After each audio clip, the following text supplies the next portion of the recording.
So what's going on, guys, and welcome back to the channel. Today I'm going to be showing you guys 5 tips that pros use to win in Fortnite Battle Royale. I've been getting a lot of people asking me, well, what do the pros do? And after observing a ton of different streams with myself not being a total pro, I picked up a ton of tips that you guys can use to get that umbrella or rank better in games, or just generally get better at the game. Kicking things off with my first tip for you guys is to keep 2 ARs or an AR and an SMG if you don't have 50 plus shots in your AR. Now, a lot of you guys are probably going to be wondering, well, why would I need an SMG or even 2 ARs if I already have one? Now, the most common thing that I'm seeing when it's top 5 or 6 is that there's 3 duos miles and miles away from each other, all in really nice forts. No one gets in, no one gets out. And that's the case for everyone's fort. So the way to deal with this is to save a green or blue or purple SMG, because the ammo drops are a lot more common for crappy SMGs than they are for ARs, or at least for me it seems that way. But anyway, if you do this, you end up saving your AR ammo for what actually matters, and that's the target. So you can still use all 50 shots you might need for that medium combat fight. But when you're just poking at each other's forts from afar, and if you don't have a sniper, having a second AR or an SMG can help you a ton with just destroying their walls and floor. Now, obviously, if you get enough ammo for your AR, you can just use that AR and you'll be totally fine. But in many cases, you're not so fortunate to end up with a ton of ammo. Now, in this case, you guys are going to see we were working with the bare bones of weapons, and you're going to see that these guys built a brick fort, but then decided to build up to get a bigger vantage point. Their biggest mistake was making it out of wood. So I pulled out my SMG since I've got 50 shots that I want to save to be able to kill both targets with my AR if I need to, and so I just sprayed their walkway down with the SMG so they fell down. Now, in most cases, people are going to have RPGs and grenade launchers at this point in time. However, if you're not so fortunate, you can still win.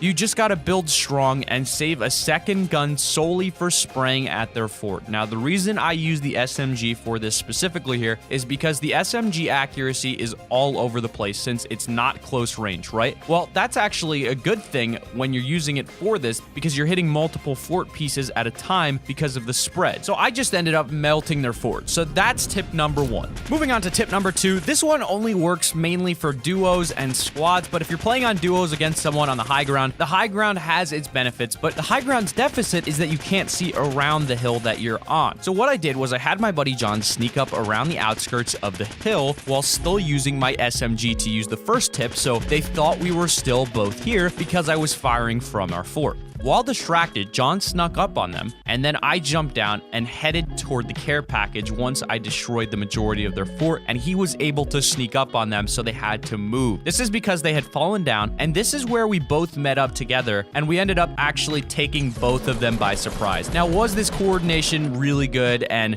unlikely in most scenarios? Well, yes, but sometimes that's what it takes to win, and I'm telling you, you want to be using these types of diversions, whether that be tossing bluff grenades or smokes or shooting like I did, or whatever you want to do. It's huge. A diversion is huge. If you can get their full attention and get them to focus on one person, then use that to your advantage. If you're playing on squads, if all 3 of your team members are stealthy enough, they can sneak up on that fort while they still think all 4 of you are in your fort. Hey, before we move on, I just want to quickly mention that my Twitch streams are every Wednesday and Friday at 7 o'clock and 7:30 p.m. So if you want to see me live streaming, be sure to tune in at those dates and those times. Tip number 3, run near the storm, or if you have the proper amount of med kits, run in it. Now, there are a few ways to make it into that tiny circle without being picked off, but one sure way that I've used is literally barely making it each time when the storm comes. Now, just about every strategy guide that I've seen says that you just need to be inside of it, which doesn't really tell you a whole lot. But what I'm saying is that this doesn't mean trap yourself in the storm far out. What I mean by this is play close to the line, but still outside of it, and when the storm comes, you can either, if you think it's totally clear, run with or alongside the purple,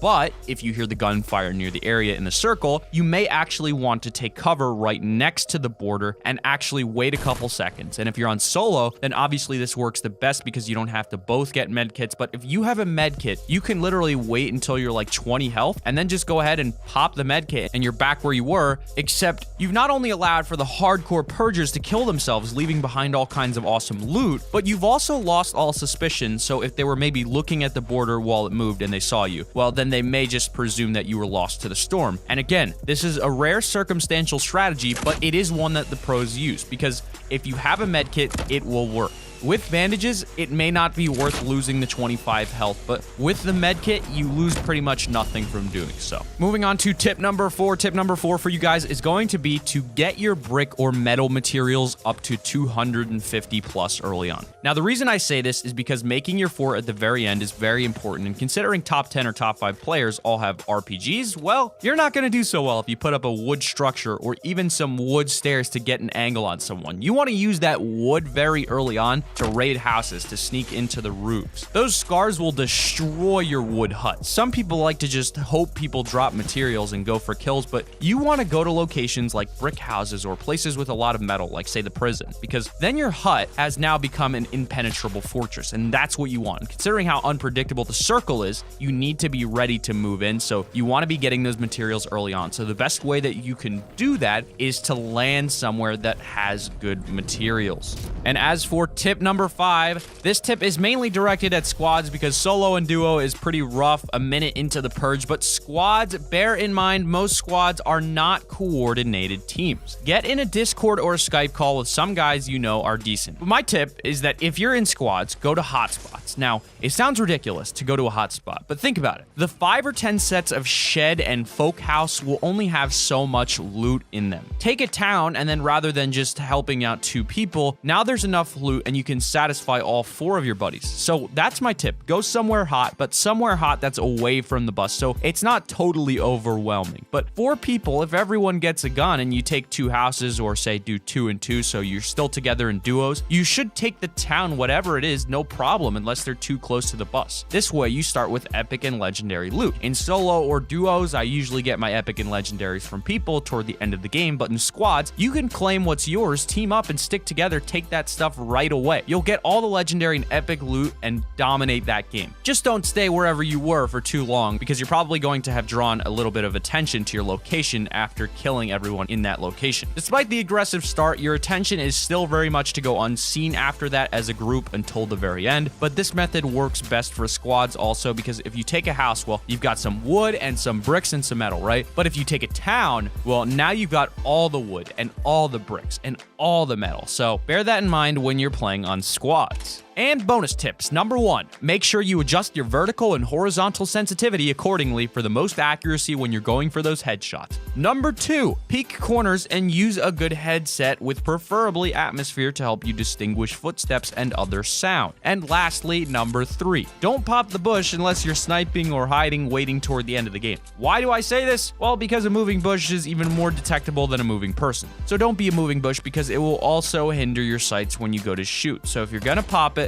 on your fort or on a mountain with a good vantage point, so you can effectively use the bush rather than it hindering you, and then get someone to laugh at you and get popped when they see a moving bush in the middle of the road. There's only so many places a bush can be, guys, and that's a disadvantage in a lot of ways. But don't pop the bush if you don't have the means to use it. And that's going to conclude my pro tips video. I really hope that this guide helps. Obviously, this isn't the top 5 tips. This is just 5 tips that I've seen a lot of pros using. Subscribe to the channel if you're new. Drop a like down below if you've enjoyed. Now, before I totally wrap up the video, I do want to let you guys know about how you can get some free V-Bucks in Fortnite. So I'm going to show you guys how you can get some free V-Bucks right now. Check it out. Zone recommends the best mobile games based on the games that you play the most, plus pays you to play. Users earn by trying and playing a new game. The longer you play, the more you earn. Rewards are then paid out instantly through a variety of retailers such as iTunes, Amazon, Google Play, Xbox Live, PlayStation, Steam, and more. Join the AppZone community today to explore great new apps tailored to you